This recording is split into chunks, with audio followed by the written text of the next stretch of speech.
Hey guys, I'm here with my buddy Harrison. It's about 12:30 in the morning on a Thursday morning, Wednesday night, my most productive hour. But Harrison here lives in Saitama, and we've just been texting back and forth, and we kind of agree on a lot of things about when it comes to certain Japan topics. But first of all, Harrison, could you just give a brief introduction to yourself? How long you've been in Japan? Where are you from? What are you doing here? That kind of stuff. Yeah, man. I'm a 26-year-old American. Been in Japan about 13 months now. I'm living here in Saitama-ken, Tokorozawashi, small town just northwest of Tokyo. I believed that if I spoke enough Japanese, my life would be easier here and I would be more accepted here and somehow it would be different. But you know what? Um, After all I've learned and after becoming fairly fluent, nothing has really changed. It's just like the day I got off the boat. Uh, if I go up to a Japanese person, um, not all the time, but I'd say 50% of the time, I'll get this kind of like deer stuck in the headlights reaction. And first they have to like confirm in their own mind that I'm actually speaking Japanese, because I think a lot of Japanese people will they'll hear me speaking to them, but they just can't imagine that Japanese is coming out of a white person's face. Jesus Christ, man. I'm speaking Japanese. Calm down. I'm a member of the Chonai-kai, which is like for viewers who aren't familiar with how things go here. The Chonai-kai is like the local residents association. It's like a HOA, but they're not Nazis.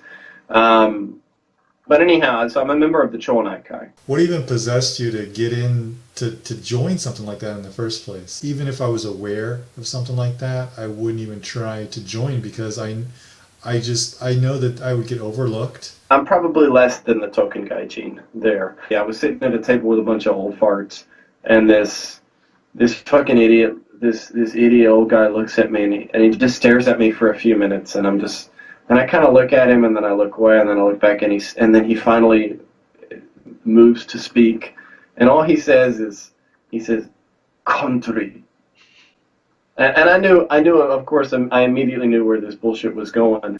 See, man, that's exactly why I wouldn't want to go to a Chonai Kai or some kind of organization like that because I know I would get treated like that. When you've been here for 16 years, you make an effort to avoid situations like that. Like, you know the expression hikikomori, right? Well, Japanese people do it for one reason, and I guess foreigners do it for the same reason too. You don't want to fucking interact with people because it's so stressful. I turn into a hikikomori sometimes because, like today was my day off. I didn't go out. I stayed inside all day because I just didn't want to deal with any bullshit. One person you talk to is going to be an obnoxious pain in the ass like that, and then you roll the dice, and then sometimes you come up and you talk to somebody who's like, that wasn't such a bad person. It's a roll of the dice. You meet some people who are decent people, and then you meet some people who are just, you want to smack the shit out of them. I meet more people in Japan that I want to smack the shit out of than I would in America. Sorry. I do meet people, or I remember meeting people in America that I wanted to smack the shit out of, but it's because they were doing stupid shit to other people. Not to me, but they were doing stupid shit to other people, or just stupid shit, you know.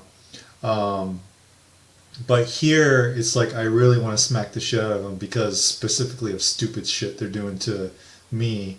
Some of it is intentionally obnoxious. Some of it is just ignorance. Most of the white people that you see here really can't speak any Japanese at all. And that's not our fault. It's not your fault. It's not their fault. It's the fault of those fucking idiots who moved to this country without learning the language. How the fuck do you think I joined the Chonai-kai if I couldn't speak, read, and write Japanese?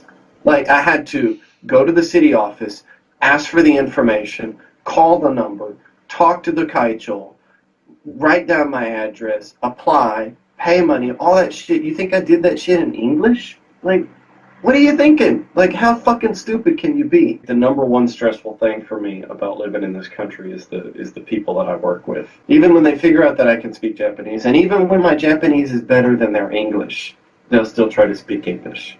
It's just, Part of it is racism. Part of it is certainly racism and othering. It's the othering of people, but also to a certain degree, I think part of it is a way of viewing and interacting with the world that has been instilled in them by their faulty, insular, fucked up educational system. I meet more people in Japan that I want to smack the shit out of than I would in America. Damn.